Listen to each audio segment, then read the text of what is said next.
സുഹൃത്തുക്കളെ നമസ്കാരം. മറ്റൊരു കുഞ്ഞ് വീഡിയോയിലേക്ക് സ്വാഗതം.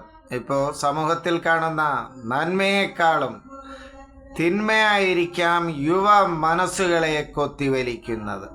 ഇതിവിടെ പറയാൻ കാരണം, അടുത്തിടെയായി നമ്മുടെ മലയാള സിനിമയിൽ വയലൻസിൻ്റെ അംശം വളരെ കൂടുതലാണ്. സിനിമ പതിവായി കാണുന്ന എൻ്റെ പ്രേക്ഷകർക്ക് ഇക്കാര്യം അറിയാം. പ്രത്യേകം വിവരിച്ചു കൊടുക്കേണ്ട ആവശ്യമില്ല. കാരണം ഇന്ന് ലോക സിനിമയെ തന്നെ താരതമ്യം ചെയ്യുകയാണെങ്കിൽ മലയാള സിനിമയിൽ വയലൻസിൻ്റെ അംശം വളരെ കൂടുതലാണെന്ന് ചില പ്രേക്ഷകരെങ്കിലും ആശങ്കപ്പെടുന്നു.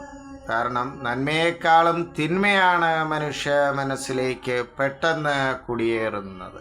അപ്പോൾ ചില അറിവുള്ളവർ പറയുന്നു, സിനിമയിൽ നന്മ കാണിച്ചിട്ടും മനുഷ്യൻ്റെ മനസ്സിൽ നന്മ കടന്നു കയറുന്നില്ലല്ലോ, പിന്നെ തിന്മ കാണിച്ചാൽ എങ്ങനെ അതൊരു കുറ്റമാകുമെന്ന്.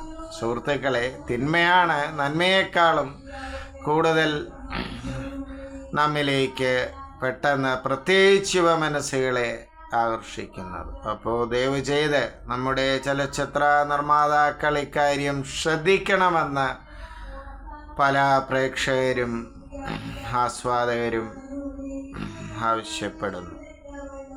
ഇപ്പോൾ നന്മ കാണിക്കുന്നത് കൊണ്ട് ദോഷമില്ല, തിന്മയുടെ മഹത്വവൽക്കരണം ദോഷം ചെയ്യും എന്നുള്ളത് ഉറപ്പാണ്. ശ്രദ്ധിക്കുക ചലച്ചിത്ര പ്രവർത്തകരെ. ഇപ്പോൾ